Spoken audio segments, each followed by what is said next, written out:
boleh aja ya. Terima kasih Bu Elina dan selamat pagi my friend. Assalamualaikum warahmatullahi wabarakatuh. Jadi IHSG kemarin koreksi lagi, tapi closingnya sebenarnya bagus ya. Candlestick-nya bagus pada perdagangan kemarin. Karena ini hari Selasa, mari kita tampilkan dulu chart briefing-nya Bapak Fajar, silahkan. Nah, jadi langsung ke halaman pertamanya. Jadi IHSG pada perdagangan kemarin melemah 3,27%, tapi closingnya di atas ya, lowest-nya itu di 7150-an something, tapi closingnya di 73-an, 7337. Jadi bentuknya hammer, dia bikin hammer di support atau di level oversold RSI-nya, jadi ada potensi untuk rebound. Rebound-nya ke berapa? Pertama nutup gap di sekitar 75-an, lalu Fibo 38,2% di 7621, lalu Fibo 50%-nya di 70-an.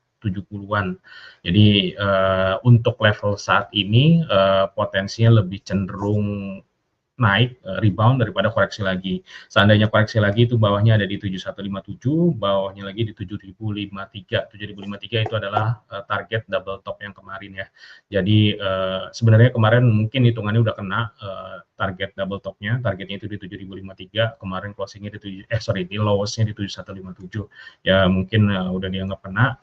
Kalau misalnya belum ya limited downside sebenarnya, bawahnya di 7157 dan 7053. Bertahan di level itu, maka akan ada potensi untuk rebound ya ke level-level yang tadi udah disebutin ya. Jadi untuk saat ini IHSG lebih cenderung reboundnya daripada koreksinya.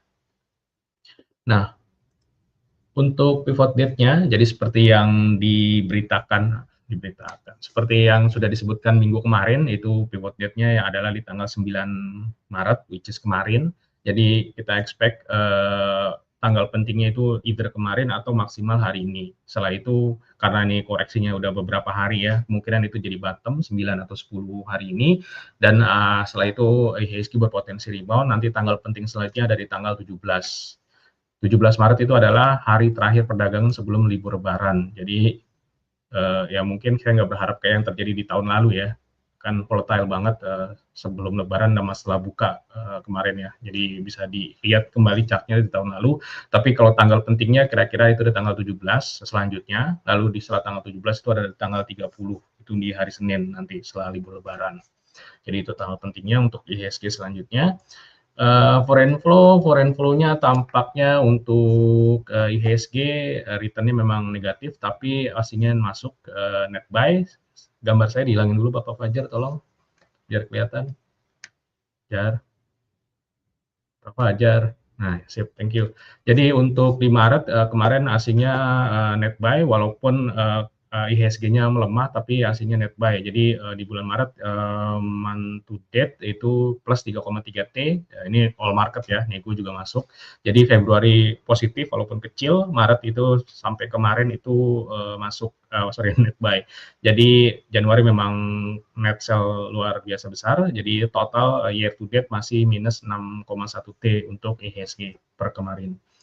Untuk return-nya memang ini Maret terendah 10 tahun ke belakang dan kejadian juga hari ini. Jadi 10 tahun ke belakang rata-ratanya bulan Maret itu minus 1,62%. Itu juga dikarenakan di tahun 2020 ya, pas COVID itu satu bulan minus 16,7%.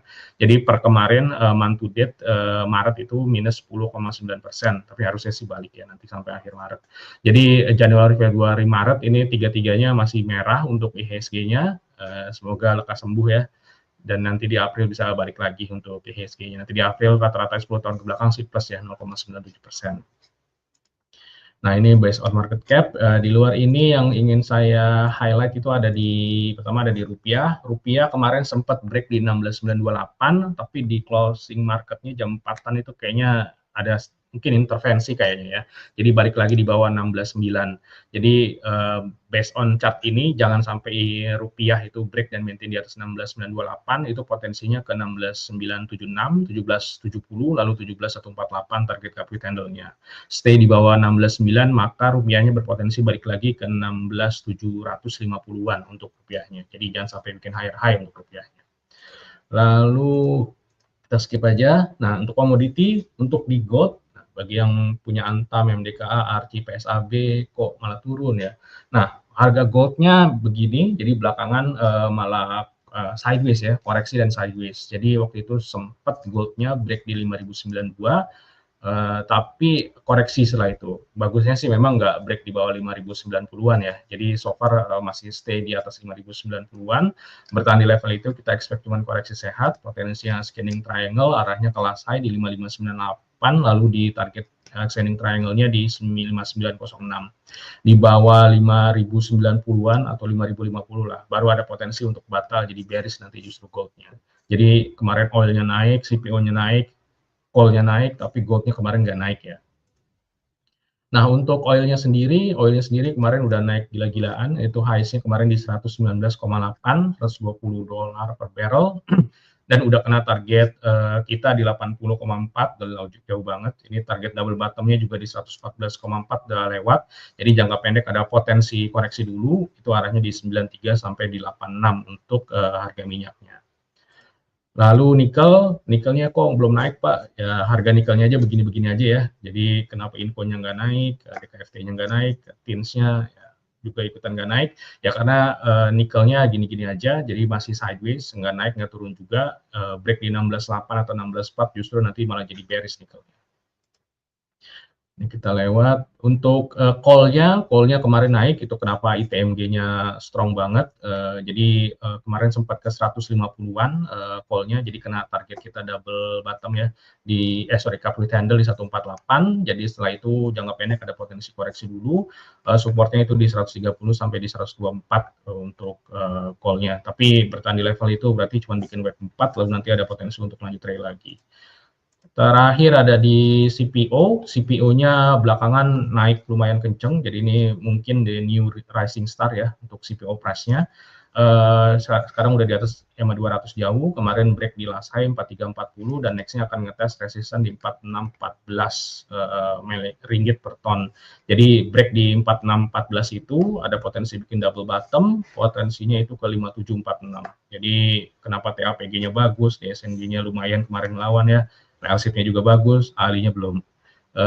Ya karena ini ya CPO price-nya bagus. Jadi harus di bawah 4340 baru ada potensi batal untuk CPO-nya. Dan semuanya bisa di-download di MyBank Trade ID. Jadi sekian dari saya kembalikan kepada Bu Lina, silakan.